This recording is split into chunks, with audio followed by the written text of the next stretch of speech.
Hello दोस्तों, मैं हूं एडवोकेट ईशान, एक्सपर्ट वकील में आपका स्वागत है। दोस्तों, आज हम बात करेंगे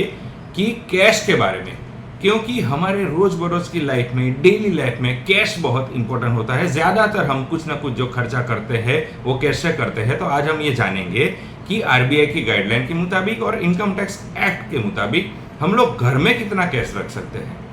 और इसके साथ साथ ये भी जानेंगे कि अगर हम बैंक में डिपॉजिट करना चाहते हैं तो हमें बैंक में कितना कैश डिपॉजिट कर सकते हैं, एक दिन में कितना कर सकते हैं, एक साल में कितना कर सकते हैं, अगर ये लिमिट एक्सीड हो जाती है तो क्या हो सकता है। इसके साथ साथ कोई फंक्शन होता है हमारे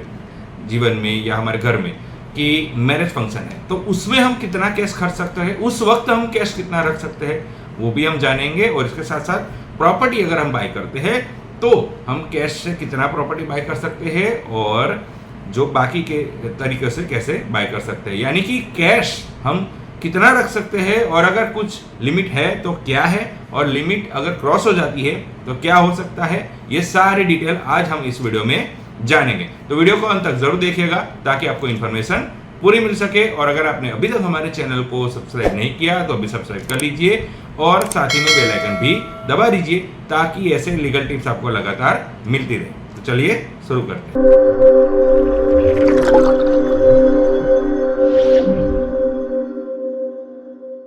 तो फ्रेंड्स, बात करते हैं कि हमारे डेली लाइफ में जो हम कैश यूज करते हैं तो हम वो कैश कितना यूज कर सकते हैं और क्या आरबीआई की गाइडलाइन है और क्या इनकम टैक्स के एक्ट के तहत आता है। तो सबसे पहले हम ये जानेंगे कि हम लोग घर में कितना पैसा रख सकते हैं। तो as per income tax act हम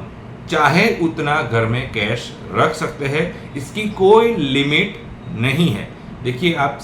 ध्यान से सुनिएगा, आप चाहे उतना अपने घर में कैश रख सकते हैं, इसकी कोई भी लिमिट नहीं है as per income tax act. लेकिन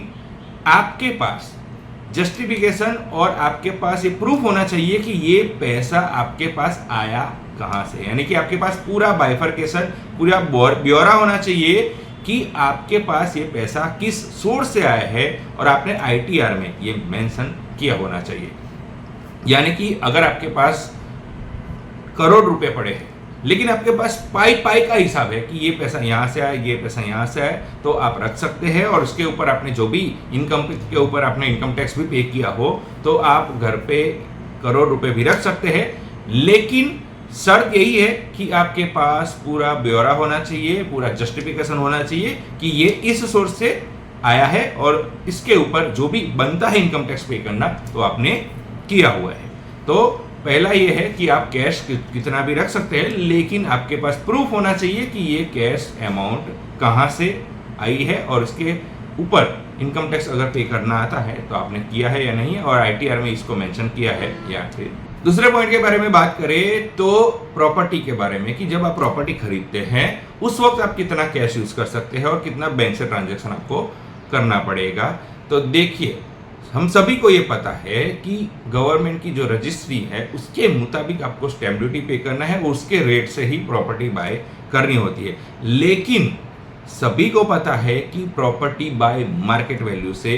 की जाती है और इसके कारण कई कैश में व्यवहार करते हैं, कुछ चेक में व्यवहार करते हैं। तो as per income tax act section 269(s) के मुताबिक आप अगर कोई प्रॉपर्टी बाय करते हैं तो उस वक्त आप केवल 20,000 रुपए ही कैश ट्रांजैक्शन कर सकते हैं, उससे ऊपर आप कैश ट्रांजैक्शन नहीं कर सकते हैं। यानी कि as per income tax act क्या है कि अगर आप कोई प्रॉपर्टी बाय करते हैं तो केवल आप 20,000 रुपए तक का ही कैश का ट्रांजैक्शन कर सकते हैं, बाकी आपको बैंक से ट्रांजैक्शन करना होगा। अगर आप ऐसा नहीं करते हैं तो आपको 100% तक की पेनल्टी लग सकती है। लेकिन ज़्यादातर हमने यही देखा है कि जो रजिस्ट्री की अमाउंट होती है स्टैम्प ड्यूटी वाली, वो अमाउंट से कहीं ज़्यादा के अमाउंट पर सौदे होते हैं, डील होती है और ट्रांजैक्शन होते हैं। तो अब हमेशा ये ध्यान रखिएगा कि जब प्रॉपर्टी बाय करे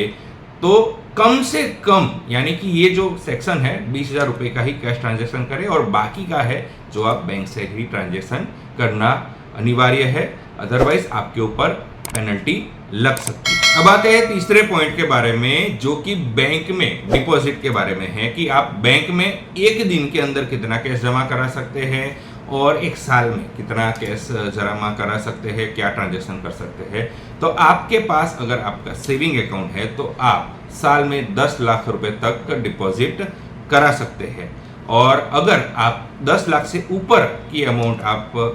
सेविंग अकाउंट में जमा कराते हैं तो बैंक का ये कर्तव्य है कि उन्हें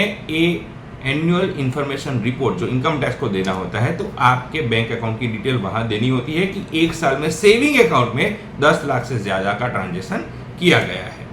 दूसरा है कि अगर आपका करंट अकाउंट है तो ये लिमिट बढ़ जाती है और ये लिमिट हो जाती है 50 लाख रुपए तक की। यानी कि अगर आपका करंट अकाउंट है तो आप बैंक में पूरे साल 50 लाख रुपए तक का आप ट्रांजेक्शन कर सकते हैं। और अगर आप 50 लाख से ऊपर का ट्रांजेक्शन करते हैं करंट अकाउंट में तो बैंक AIR यानी कि annual information report income tax को दे सकती है आपके बैंक अकाउंट से रिलेटेड। तो आप रडार में आ सकते हैं अगर आप सेविंग में 10 लाख से ऊपर का ट्रांजेक्शन करते हैं तो, और करंट में 50 लाख से ऊपर का ट्रांजेक्शन करते हैं तो। इसके साथ साथ आप एक दिन में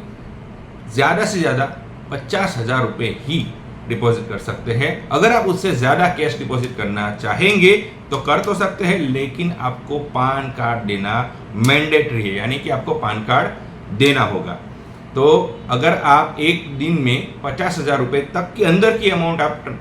कैश जमा कराते हैं तो उसके लिए आपको पैन कार्ड नहीं देना होता है, लेकिन अगर 50,000 से ऊपर की अमाउंट हो जाती है तो फिर आपको पैन कार्ड देना होगा। तो बैंक में ये होता है कि अगर आप बैंक में पूरे साल में सेविंग अकाउंट है तो 10 लाख रुपए तक का ट्रांजेक्शन कर सकते हैं कैश में, और करंट में 50 लाख रुपए तक का, और अगर इससे ऊपर क्या जाती है तो फिर आपको पेनल्टी लग सकती है। और चौथे पॉइंट के बारे में बात करें तो अगर आपके घर में मैरिज का फंक्शन है तो उस वक्त आप कितना कैश यूज कर सकते हैं, किसी भी खर्चे के लिए कितना कैश ट्रांजेक्शन कर सकते हैं, इसके बारे में बात करें तो income tax act section 269 ST के मुताबिक आप किसी भी मैरिज फंक्शन में यानी अपने घर के मैरिज फंक्शन में 2 लाख से ज्यादा का खर्चा कैश में नहीं कर सकते, यानी कि लिमिट है वो 2 लाख रुपए तक की है। और अगर आप उससे ज्यादा करते हैं तो आपके ऊपर पेनल्टी लग सकती है, टैक्स लग सकता है। और दूसरी बात कि आप कितना कैश ले सकते हैं, यानी कि कोई गिफ्ट देता है तो as per income tax act section 56 subsection 2 में रिलेटिव्स की डेफिनेशन बताई गई है कि कौन कौन रिलेटिव्स में आता है, कि किसको रिलेटिव माना जाएगा। तो वो जो रिलेटिव के डेफिनेशन में आता है वो लोग आपको कितने भी रुपए का गिफ्ट दे सकते हैं, उस पर टैक्स नहीं लगेगा। यानी कि जो जो लोग रिलेटिव्स की डेफिनेशन में आते हैं वो लोग आपको कितना भी चाहे उतना गिफ्ट दे सकते हैं और आप उनसे कितना भी चाहे उतना गिफ्ट ले सकते हैं। इसके साथ साथ आपके जो फ्रेंड्स हैं जो रिलेटिव्स के डेफिनेशन में नहीं आते हैं वो आपको 50,000 रुपए तक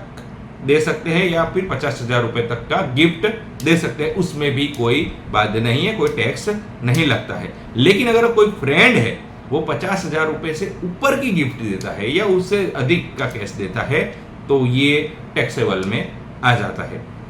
यानी कि अगर आपका कोई रिलेटिव्स है जो रिलेटिव्स की डेफिनेशन में आता है, जो इनकम टैक्स के तहत रिलेटिव्स की डेफिनेशन में आता है, तो उनसे आप कितना भी रुपए का गिफ्ट आप ले सकते हैं, उसमें कोई बाध्य नहीं है। और अगर आपके फ्रेंड्स है तो आपको मैक्सिमम 50,000 तक का ही आप उनसे गिफ्ट ले सकते हैं या कैश ले सकते हैं। तो ये 4 पॉइंट्स थे